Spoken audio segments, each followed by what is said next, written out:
உயிர்த்தெழுந்த இயேசுவின் நாமத்திலே வாழ்த்துக்கள். ஏசாயாவின் புத்தகம் 32ஆம் அதிகாரம் 15ஆம் வசனத்தில் வாசிக்கும் பொழுது, உன்னதத்திலிருந்து ஆவி ஊற்றப்படும் வரை அப்படியே இருக்கும். அப்பொழுது வனாந்திரம் செழிப்பாக வயல்வெளியாக மாறும், வயல்வெளி காடாக எண்ணப்படும் என்ற வார்த்தைகள் எவ்வளவு தத்ரூபமாய் இருக்கிறதை பார்க்கின்றோம். ஆம் சகோதரனே, சகோதரியே, தேவனுடைய ஊழியக்காரர்களே, கர்த்தர் தேவாதி தேவன் பழைய ஏற்பாட்டு நாட்களில் ஒரு அக்னியை கர்த்தர் அந்த அருமையான முட்செடியின் மேல் போட்டார். அந்த முட்செடியினுடைய அபிஷேகம் என்ன நடந்தது?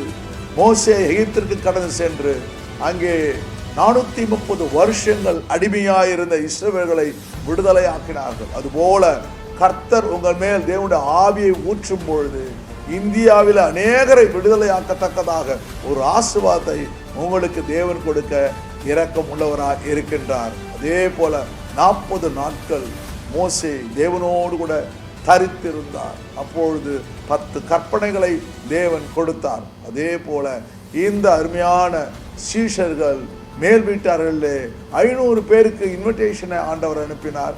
அதில் 120 பேர் காத்திருந்தார்கள். தேவனுடைய ஆவி அவர்கள் மேலே ஊற்றப்பட்டதை வாசிக்கின்றோம். எப்படிப்பட்ட ஒரு பெரிய ஆசீர்வாதங்கள் அங்கே வருகிறதை பார்க்க முடிகிறது. யோவேலுடைய தீர்க்க தரிசனம் அங்கே நிறைவேறுகிறதை பார்க்க முடிகிறது. ஒரு திரியையும் விளக்கையும் பிரிக்கவே முடியாது.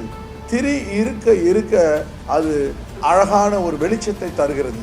ஆனால் அந்த திரி எண்ணெயிலே இருக்க வேண்டும். அதுபோல பரிசுத்தாவின் அபிஷேகத்திலே நாம் இருக்கும் பொழுது கர்த்தர் நிச்சயமாக நம் மூலமா தேசத்திற்கு ஒரு பெரிய வெளிச்சத்தை தருவார். வெளிச்சம் மேலே போய்விட போகிறது, ஆனால் அந்த திரி எரிஞ்சு சாம்பலாகிறது. நாமும் கூட ஒரு நாள் சாம்பலாக தேவனுக்காக மாறிவிட போகின்றோம். ஆனால் நாம் செய்த ஊழியம் ஒரு நாளும் மறக்கப்படாது. 17வது நூற்றாண்டிலே பிரிட்டிஷர்ஸ், ஆங்கிலேயர்கள் இந்த ஷாவுட் என்ற இந்த பண்டிகை 4500 வருஷங்களாய் கொண்டாடப்படுகிற ஹார்வெஸ்ட் ஃபெஸ்டிவலை கொண்டாட ஆரம்பித்தார்கள். தெருக்களிலே அவர்கள் ப்ரொசஷனாக கடந்து சென்று வெள்ளை ஆடை அணிந்து, bit Sunday and white Sunday என்று சொல்வார்கள், வெள்ளை ஆடை அணிந்து அந்நிய பாஷையிலே பேசி அவர்கள் எல்லா தெருக்களும் நடந்து சென்றதை மக்கள் பார்த்து ஆண்டவரை அவர்கள் ஏற்றுக்கொண்டார்கள் என்று வேதாகம வல்லுநர்கள் சொல்லுகிறதை பார்க்கின்றோம். ஆம் தேவனுடைய ஊழியக்காரர்களே, இந்த நாட்களில் இந்தியாவில் இருக்கிற 28 ஸ்டேட்லையும் ஆண்டவருடைய வல்லமை இறங்க போகுது. எஸ்பிசி மூலமாய் ஒரு பெரிய மாற்றத்தை, ஒரு பெரிய ரிவைவலை கர்த்தர் இந்தியாவிலே போட வல்லமை உள்ளவராய் இருக்கின்றார். ஒவ்வொரு டயசிஸும் 10 டயசிஸ் 5 டயசிஸ் ஒன்றாக இணைந்து இந்த தமிழ்நாட்டில் 38 டிஸ்ட்ரிக்டிலும் அதே போல இந்தியாவுடைய 28 ஸ்டேட்லையும் இதை கொண்டாட தேவன் 5, 6, 7 வருஷங்களாய் நம்மோடு கூட செயல்பட்டு கொண்டிருப்பதற்காக தேவனுக்கு நான் நன்றி செலுகிறேன். இந்த நாளில் தான் சபை பிறந்தது.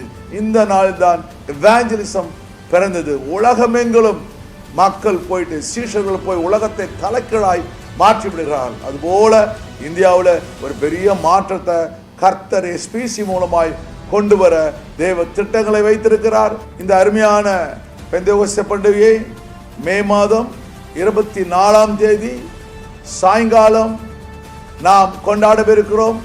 நாம் இணைவோம், செயல்படுவோம், தேவனுடைய தரிசனங்களை நிறைவேற்றும்.